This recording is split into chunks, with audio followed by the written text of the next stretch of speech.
મિત્રો, વૈદક વિદ્યા ચેનલમાં હું તમારું હાર્દિક સ્વાગત કરું છું. આપ સૌને મારા જય ધન્વંતરી નમસ્કાર. મિત્રો, ઉધરસ અમુક લોકોને તો શાંતિથી રાત્રે સૂવા પણ નથી દેતું, અને અમુક લોકોને તો ઘોડા ઉધરસ આવે, બહુ મોટેથી ઉધરસ આવે. અમુક લોકોને ઉધરસ એટલી બધી આવે કે શરીરમાં દુખાવા થવા માંડે, કારણ કે આ બધું ખેંચાય એટલે ઉધરસ આવે. તો આ ઉધરસને મટાડવા માટે આપણે ગમે એટલી મથામણ કરીએ ત્યારે જો ઉધરસ આપણને કેમે મટતી ન હોય, ત્યારે આજે હું તમારી સમક્ષ થોડા ઘરગથ્થુ પ્રયોગ લઈને આવ્યો છું. આ પ્રકારના પ્રયોગ જો તમે કરશો તો તમને આ હઠીલી ઉધરસમાંથી તમને મુક્તિ મળી શકે છે અને કફજન્ય વિકારો તમને દૂર થઈ જશે. તો આના માટે તમારે શું કરવાનું છે? પ્રથમ પ્રયોગ જણાવું તો અડધી ચમચી આદુનો રસ અને અડધી ચમચી પ્યોર ઓરિજિનલ મધ, આ બંને અડધી ચમચી લેવાનું, એટલે 1 ચમચી થયું. આ બંનેમાંથી મિશ્રણ થયેલી જે વસ્તુ છે એને સવાર સાંજ 1 ચમચી તમે સેવન કરશો તો તમને ઉધરસમાંથી સરળતાથી મુક્તિ મળી શકે છે. બીજો હું તમને પ્રયોગ કહું તો તમારે હળદર અને સિંધવ મીઠુંમાં શેકેલા અજમા લેવાના છે, અને આ અજમાને મુખવાસ તરીકે જમ્યા પછી થોડોક ખાવાનો છે. આ પ્રયોગ કરવાથી પણ તમને સરળતાથી ઉધરસમાંથી મુક્તિ મળી શકે છે. હું ત્રીજો પ્રયોગ તમને કહેવા માંગુ છું કે લવિંગનો ટુકડો મોઢામાં રાખવાથી પણ તમને ઉધરસમાંથી સરળતાથી મુક્તિ મળી શકે છે.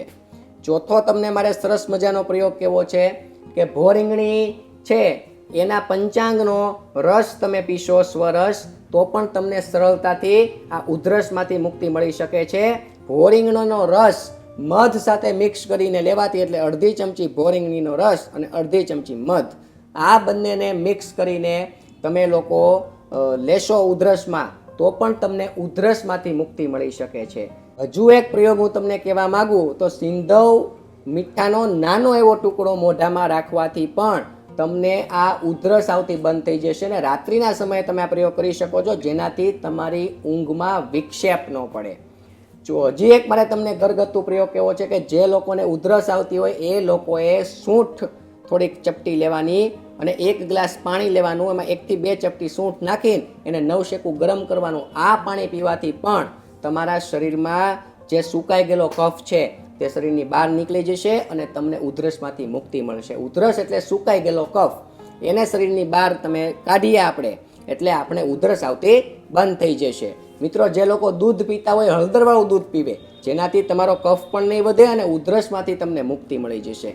આ સાથે પરેજીની આપણે વાત કરીએ તો કફજન્ય વસ્તુઓ બંધ કરી દેજો, ઠંડા પીણા બંધ કરી દેજો, બેકરીની વસ્તુઓ બંધ કરી દેજો, નાન ખટાઈ છે, બ્રેડ છે, ટોસ્ટ છે, પાઉં છે, બર્થડે ઉપર આપણે કેક ઉજવીએ છીએ, ચોકલેટ છે, આ પ્રકારનું ગળપણ વધારાનું મીઠાઈ, આ બધું બંધ કરી દેજો. ફ્રીજની વસ્તુઓ બંધ કરી દેજો, જેમાંથી કફ વધે એવા ફળો બંધ કરી દેજો, જેમ કે કેળા છે, એનાથી ખૂબ જ પ્રકારમાં તમને લોકોને ઉધરસ થઈ હોય તો કફમાં વધારો કરી શકે છે. તો આ પ્રકારે થોડુંક ધ્યાન રાખશો તો તમને ઉધરસમાંથી મુક્તિ મળી જાય છે, અને એ પણ ઘર બેઠા. આપ સૌને મારા પ્રણામ. જય ધન્વંતરી.